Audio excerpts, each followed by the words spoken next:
Big Ten coaches talking about how they would use Caitlin Clark. She is a pure menace. She like, yo, boo her, man. Boo this coach. Boo her right now. That was a massive loss. 35-point loss in a game where this team should have absolutely been motivated. Steph yanked me, and she was like, this is like a learning moment. I just don't think she's the right coach for Caitlin Clark. You all stayed together and you were booing your coach. I've never seen that during a game before because of the timeout. A coach that wasn't on the same page with her. So we were destroying her. Fast forward. Moments ago, the entire arena erupted, but not in celebration. With the game already in hand, Stephanie White made a baffling move that left players, fans, and even Caitlin Clark stunned. Caitlin wanted the whole crowd to boo her. Look, she was walking around. Look. Hey, Caitlin is a pure menace, dog. What happened next? Caitlin didn't just disagree. She led the charge in booing her own coach. Comment 100% if you stand with Caitlin Clark. It was one of those. Losing Eric McDonough was big, and not having CC is even bigger. So those three not being here, we got to take every joy that we can, and we want to enjoy it while we can enjoy it, but also respect the game. Congrats, Kelsey. Moments that instantly changes the mood in an arena. The Indiana Fever were cruising late in the fourth quarter against the Chicago Sky, the crowd buzzing with every possession, and the players feeding off the energy. 3 minutes, 25 seconds left in the clock, and we're in the fourth quarter. Dantas with a wide open three. Indiana just beating on the Chicago Sky at this point. Just over 3 minutes remained, and the game was all but sealed. Dewana Dantas found herself standing at the three-point line with no defender in sight. The kind of wide-open look that players dream about. Dantas wide open. There goes the timeout by Stephanie White. And the bench boos her. Boos the crap out of her, man. You would have thought there was a house full of ghosts over there, man, the way they booed Stephanie White. The kind of shot that could have put the exclamation point on a dominant night. The ball was in her hands, the crowd leaned forward, and even Caitlin Clark seemed ready to celebrate what looked like a sure dagger. You even got, look, Caitlin booing the crap out of her. And I've got a real problem with the lack of fire around this team the other night, and that's on the coach. Then out of nowhere, the whistle blew. Stephanie White had called a timeout. The cheers instantly turned into groans and confused chatter. On the court, Dantas stood frozen, the opportunity gone. On the bench, players looked at each other in disbelief. Yo, what are you doing, Stephanie? Look, even Lexi laughing, Sophie laughing. Everybody's laughing at the nonsense, man. Some laughed, others shook their heads. Even members of the Fever staff seemed unsure what had just happened or why. That's when Caitlin Clark made her feelings impossible to miss. She didn't try to hide her frustration or keep it behind closed doors. You even got, look, Caitlin booing the crap out of her. Caitlin is a pure menace, dog. Instead, she turned toward the stands, lifted her arms, and motioned for the crowd to boo their own head coach. And the fans responded exactly how she wanted. A chorus of boos echoing through the arena. Caitlin Clark getting stepped on a little bit during the game by the assistant coach. I thought this was somebody on the court that stomped on her, but ooh. It wasn't just a few people either. It was loud enough for everyone in the building to know exactly where the frustration was directed. Aaliyah Boston had to come pull her arms down. Boston like, look, stop trying to make the crowd boo our coach. She's like, nah, man, nah. Boo her. Look, her arms go right back up. Watch this. Nah, boo her. Aaliyah Boston, trying to defuse the situation, walked over and gently lowered Caitlin's arms, as if to say, let it go. But the moment Boston stepped back, Caitlin's arms shot right back into the air. She kept encouraging the boos, walking around with a smirk that showed she was done holding back. Is this a player who plays off instinct? Is this a player who plays off runs? Is this a player who plays aggressive? If there's any passiveness in Caitlin Clark, I'm sorry, the Stephanie White wants you to be Paige Beckers. This wasn't just a playful jab. It was a public message that she didn't agree with what her coach had just done. It was raw, unfiltered, and impossible to ignore. And while it played out like a lighthearted scene to some in the crowd, for others it was a sign of something deeper. Anything else is not only a dumb play, you don't run, the crowd doesn't get involved, and it makes the game boring. Stephanie White wants Caitlin to be boring. It's very clear. Stephanie White likes the idea of Caitlin Clark. She doesn't. This wasn't frustration over a single timeout. It was the visible boiling point after weeks of questionable decisions that have slowed down the Fever's momentum and forced Caitlin to play a style of basketball that doesn't fit her instincts.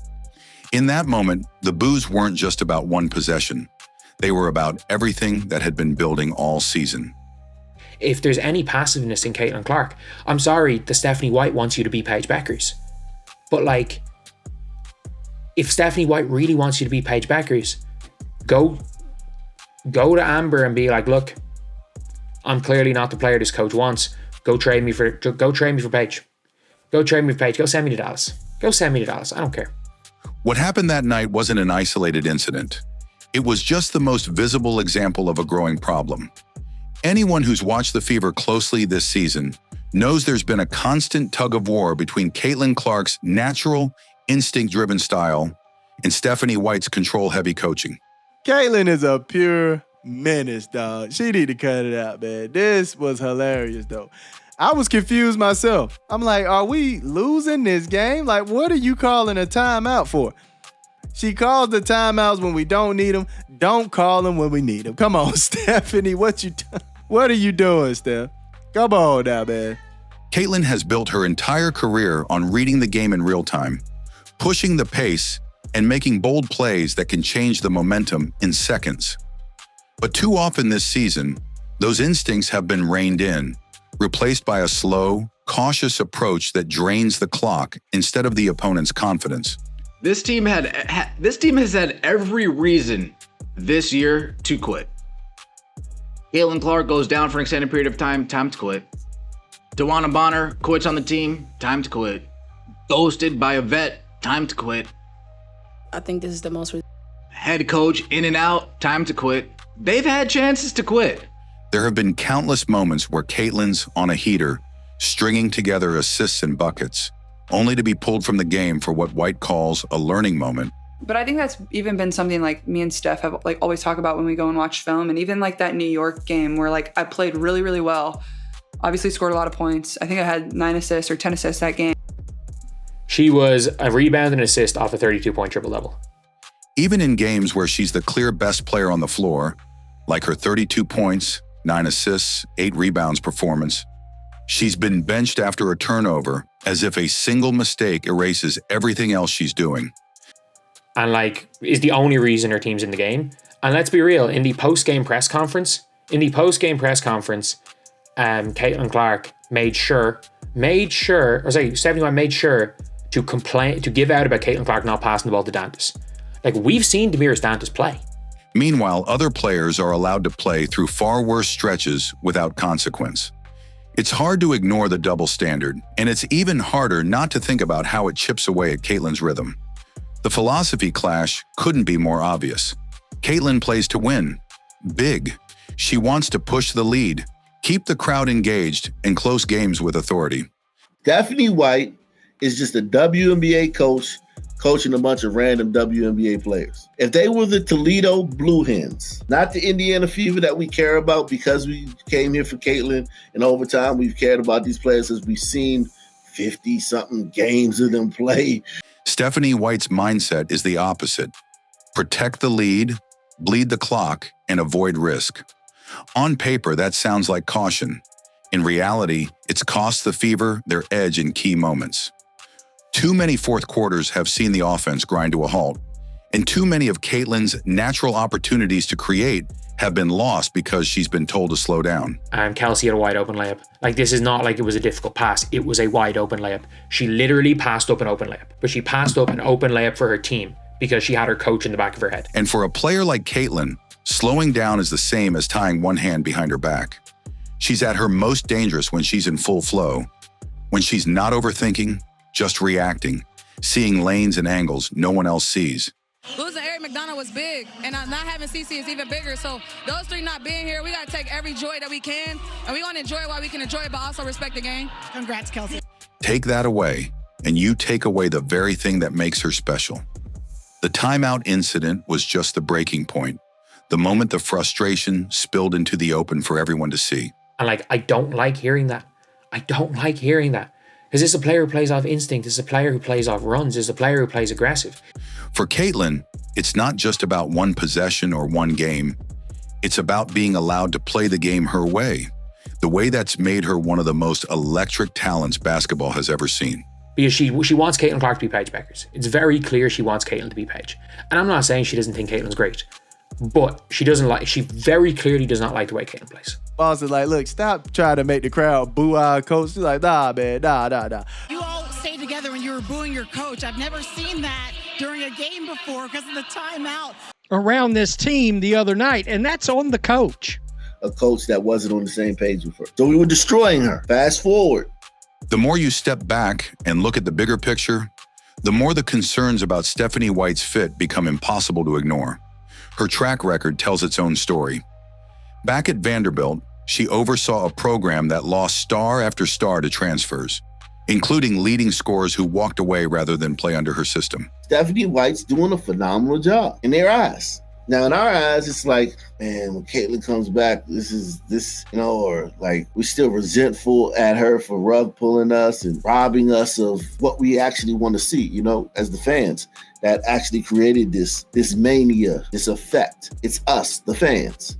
It's not just Caitlin, it's us. Without us, there's no Caitlin Clark effect. And we resent her. And we're holding on to resentments when really, if we took our resentments away, bottled them up, pushed them to the side, and looked at it. The results were underwhelming, the locker room turnover alarming, and the style of play often criticized for stifling individual talent. It's one thing to have a philosophy. It's another to watch your best players leave because they don't fit into it. That history feels uncomfortably familiar now. With the Fever, White hasn't just been conservative with her game plans. She's passed up opportunities to energize her team and rally them around big moments. A perfect example came in a recent matchup against Phoenix, when the Fever had every reason to come out swinging. Caitlin Clark was the best player on the floor by a mile. She's getting whipped for learning moments while you've got a player who goes meep, run, dribble. And by the way, I'm not, everyone's being like, I hate Kelsey Mitchell. They were facing DeWanna Bonner, a player who'd left Indiana under messy circumstances, and they were in a direct playoff race.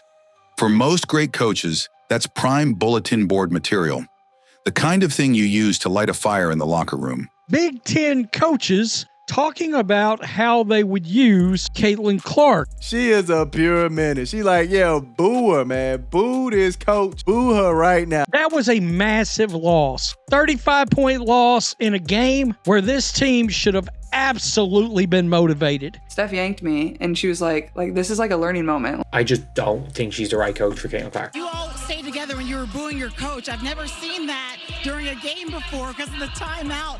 A coach that wasn't on the same page with her. So we were destroying her. Fast forward. Instead, the Fever came out flat, lacked urgency, and suffered a blowout loss. The emotional spark was missing, and in many ways, that starts with the coach. What makes all of this sting even more is how much of a contrast there is between White's approach and the way other top basketball minds say they'd use Caitlin Clark. Big Ten coaches talking about how they would use Caitlin Clark. And also, I've got a friendly reminder for everybody of exactly how big of a failure Stephanie White was at Vanderbilt. Big Ten coaches, who have seen her brilliance up close, talk about giving her the ball immediately, spacing the floor, and letting her dictate everything. They talk about her being the right of first refusal on every possession, making the decision to shoot or set up a teammate based on what she sees in the moment. In other words, they'd build the offense around her strengths, not mold her into something she's not. And that's where the core issue lies. I've made it very clear there are two versions of Kelsey Mitchell. I love one version of Kelsey Mitchell. I hate one version of Kelsey Mitchell. It just depends on the game which version of Kelsey Mitchell shows up. There is either the off-ball cutter, extraordinaire, relocation, catch and shoot, running the floor like a wide receiver Kelsey Mitchell. And then there is dribble, step back, long two, brick. Like they're two different versions of Kelsey Mitchell. And the thing is that she fully allows Kelsey Mitchell to do as much dumb shit as she wants. But Caitlin Clark does something that I don't even think is dumb, but she deems as being a smart and incorrect play. White's system seems designed for control, for predictability, for avoiding mistakes at all costs. Caitlin thrives in chaos, in improvisation, in taking those calculated risks that can break a game open. When you try to turn her into a cautious, clock-draining point guard, you're not just limiting her impact. You're taking away the very thing that makes her the most exciting player in the league.